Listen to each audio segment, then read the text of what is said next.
The 2025 coaster season is just about over, and we had all kinds of great coasters open up all over the world. Some YouTubers may try to take them all and rank them up, but that's not what I'm gonna do. I'm gonna take the best ones out there and find out which one's the tallest, fastest, longest, best paced, and rank them up based on prime ride time. These are the best coasters of 2025. By the numbers.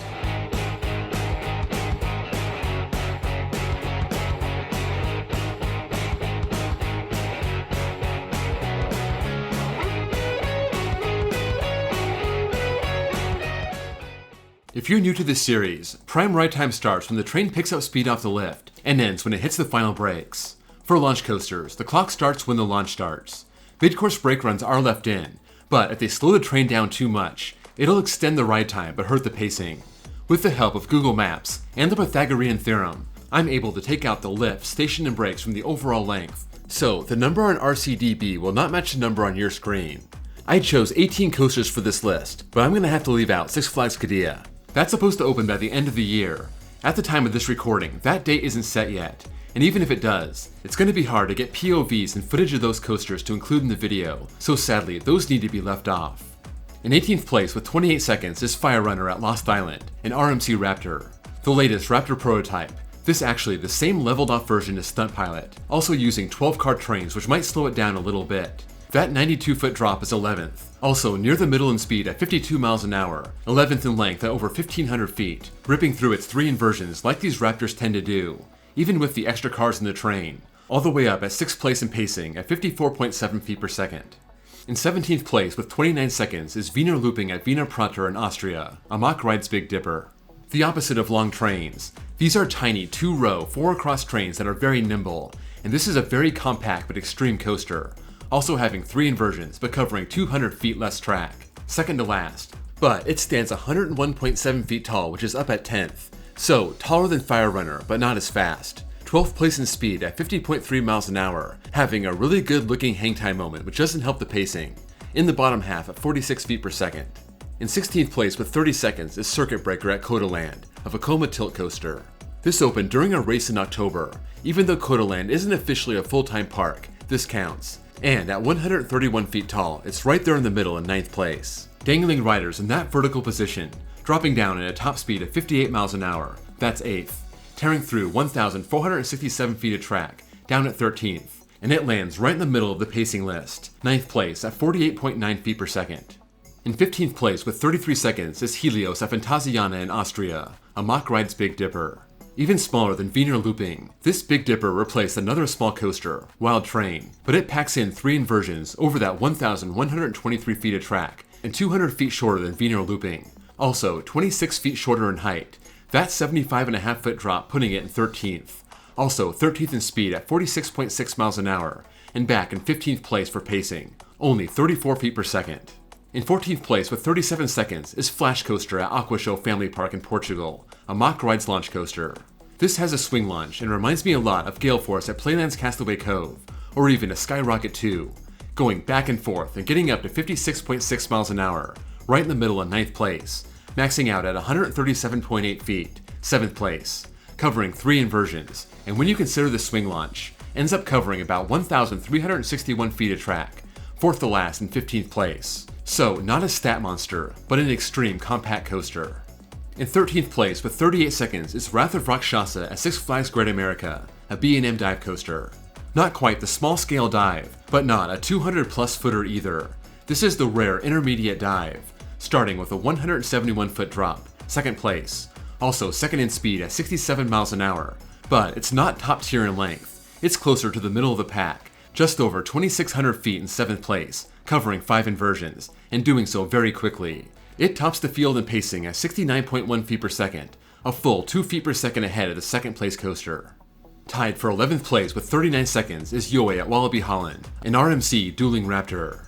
Yes, there are 2 tracks, but they're about the same length and it takes about the same time to get through each one, even though one has no inversions and the other has 6. The more extreme green side is slightly faster at 51 miles an hour, so I used that one for this video. That's good for 11th place. Both tracks have an 88.6 foot drop, that's 12th, and once you take out the non-prime ride track, it falls to just over 1,700 feet of track, barely in the bottom half in 10th place. Together, they are 12th in pacing at 44.4 feet per second. Still kinda crazy they're the same, considering one is built to be more extreme than the other.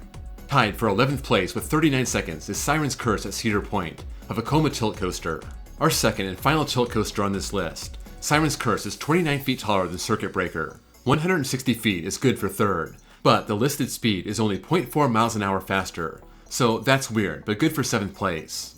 It's got airtime hills and 2 inversions, featuring almost 1,000 more feet of track compared to Circuit Breaker. That's 8th place. And despite all that track and apparently about the same speed, its pacing is so much better. 63.1 feet per second is 4th place, almost 15 feet per second faster than Circuit Breaker. In 10th place with 43 seconds is Raptera at King's Dominion, a launched B&M wing. This starts off with a 65 mile an hour launch, that's up in 3rd place, then goes up into a 145-foot horseshoe, that's its top height and is also top 5 in the field, going into a big inversion before starting to play low to the ground. 3 inversions over 2,767 feet of track, barely outside the top 5. But all that speed and low second half plays well in pacing, and this is about a foot per second faster than Siren's Curse, 3rd place at 64.3 feet per second. Tied for 8th place with 45 seconds is Minecart Madness at Epic Universe, a boom coaster. This has 2 lift hills, the first half being 28 seconds, the second half being 17 seconds, and this ride is all about the gimmick of riding a hidden bottom rail and using the top rail just for show, jumping the track and doing all kinds of tricks. So at 49 feet, it's second to last. It is dead last in speed at 30 miles an hour. 1,440 feet is a little bit away from the cellar, 14th place, and its pacing isn't very good, 32 feet per second. But again, it's not built for stats, and they aren't very impressive. Tied for 8th place with 45 seconds is Alpenfury at Canada's Wonderland, a Premier Rides launch coaster. This has the same 45 seconds as Minecart Madness, but this was built for stats, most notably those 9 inversions, a North American record. This has 2 launches, that second one getting it up to 71.5 miles an hour, 1st place in the field, and up into a 164-foot top hat. Its max drop listed at 154.2 feet, that's 4th, and it covers those 9 inversions and just over 3,000 feet of track. Good enough for 3rd place. Everyone has been marveling about how fast it goes through that course, and surprisingly, it was beaten out by Rakshasa, but it's still 2nd place at 67.2 feet per second. In 7th place with 49 seconds is Curse of the Werewolf at Epic Universe, a Mach Rides launch spinner. This coaster is tucked away in Dark Universe, never rising very high off the ground, really invisible unless you're standing right next to it. So at 30 feet, it's in last place, using an initial launch and later a swing launch to get it up to 37 miles an hour. Only its parkmate, Minecart Madness, is slower, and it doesn't have that much track, but it's helped by the swing launch, bringing it up to over 1,800 feet.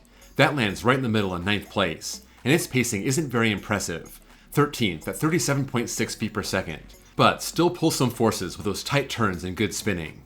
In 6th place with 50 seconds is Georgia Gold Rusher at Six Flags Over Georgia, an Intamin Ultra Surf. This is basically a spinning, elongated water half-pipe, using a swing launch to go back and forth like an impulse coaster, and it's hard to tell exactly how much track it covers, but my estimate is 1,475 feet, that's 12th place.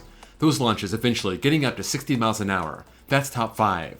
Those spikes standing 144 feet tall. Do you get all the way up there? No, and it all depends where you're sitting. But it is what it is, that's 6th place. But between its slow start and coming to a stop at the top of those spikes, its pacing is second to last, averaging 29.5 feet per second. In 5th place with 55 seconds is Aquila at Mandoria in Poland, a Vekoma family launch coaster. This is an indoor coaster, so right away, it's got limitations. Not to mention, it's like Big Bear Mountain. It's meant to be a family thrill coaster. It gets up to 43.5 miles an hour, that's 15th. Gets 52.5 feet off the ground, 14th. Winding around just about 1,360 feet of track. By my estimate, that's 1 foot shorter than Flash Coaster at 16th place, and no major 2025 coaster has worse pacing. This only covering 24.7 feet per second, about 5 feet per second slower than Georgia Gold Rusher. In 4th place with 59 seconds is Flash Vertical Velocity at Six Flags Great Adventure, a Vekoma Super Boomerang. Here's another swing launch coaster, this one being a shuttle, so it covers all of its track twice in addition to the swing launch. So when you add it all up, it accounts for just over 3,000 feet of track in 4th place, just barely behind Alpenfury. Those launches get it up to 59 miles an hour, that's 6, and 1 mile per hour behind Georgia Gold Rusher, and those spikes stand 172 feet tall, that's 1st place. But again, how high you go all depends where you're sitting. when you consider the slow start and the swing launch, and those hang time moments. Also, stalling out on those spikes, its pacing suffers a little bit. Nowhere near as bad as Georgia Gold Rusher. Flash is more than 20 feet per second better, but it's down in 7th place at 51 feet per second. In 3rd place with 60 seconds is Mechalodon at Wallaby, Belgium, a Gerstlauer airtime coaster. Following the trend of family-friendly but thrilling coasters, Mechalodon isn't very tall, only reaching 49.2 feet, 3rd to last, only reaching 40.4 miles an hour, also 3rd to last. But it covers a lot of track. Over 2,900 feet is top 5 in the field, and since it stays low to the ground, it's close to the middle of the pack in pacing, 48.6 feet per second, right on par with Circuit Breaker. In 2nd place with 63 seconds is Hiccup's Wing Gliders at Epic Universe, an intimate family launch coaster. This is broken up into 3 sections, the first launch out of the station being 12 seconds, then a 7-second pause, then 28 more seconds of ride time, then another long pause before the swing launch, and another 23 seconds before the ride ends, all accounting for the 2nd longest coaster in ride time on this list, and also the 2nd most track, over 3,100 feet once you account for all the extra track cover with a swing launch, but it's lacking in height and speed, only 50 feet tall, 15th, and 45 miles an hour, 14th. But since it stays low to the ground and I take out all the parts where the ride stops, it's top half in pacing at 49.4 feet per second. In 1st place with 71 seconds is Stardust Racers at Epic Universe, a Mach Rides dueling launch coaster. No surprise, this blows away the rest of the field in ride time by a full 8 seconds. Stardust Racers has over 4,400 feet of prime ride track, 1,300 feet more than Hiccup's in 2nd place. But its height and speed isn't that impressive. I believe the Celestial Spin is the highest point of the ride. 133 feet is only 8th place, and those 2 launches give it a max speed of 62 miles an hour, 4th place, rising up into big airtime hills in the 1 tall inversion, hurting its pacing a little bit, so this lands at number 5 at 62.5 feet per second, just barely behind Siren's Curse, almost 7 feet per second away from Rakshasa in 1st place. At the end of each episode, I take the average rank among all 5 categories to see who's the overall winner. When I do that, Stardust Racers falls to number 2, just behind Alpenfury with an average rank of 3.6. Flash also performs well at 4.4, the 2 B&Ms, Wrath of Rakshasa and Rapterra rounding out the top 5, and it cascades down from there, and then it gets really bunched up around the 11 mark. Circuit Breaker, Fire Runner, Yoi, and Flash Coaster all very close, all the way down to Minecart Madness and Helios bringing up the rear with an average rank of over 14. That's a wrap on the best coasters of 2025. By the numbers. Let me know if anything here surprised you, or confirmed something you already knew. I would have guessed Alpenfury had the best pacing just using the eye test, although Rakshasa also looks to have very good pacing, and that did edge out Alpenfury for the top spot. I would have also guessed that Stardust Racers was taller and faster, landing near the middle in height and only 4th place in speed, despite those 2 powerful launches. But I guess it gets all its power from good proportions, throwing you out of your seat and making this truly a world-class coaster. Before you go, don't forget to drop a like, and if you're new here and want to see more content like this, please give me a sub. I have a playlist with other videos in this series. I want to thank my Patreons. If you want bonus access, bonus content, and have your name listed at the end of each video, check my links below and join. Also, check out my 2nd channel where I post copyright-free off-ride footage. Thank you all for watching, and I'll see you all next time.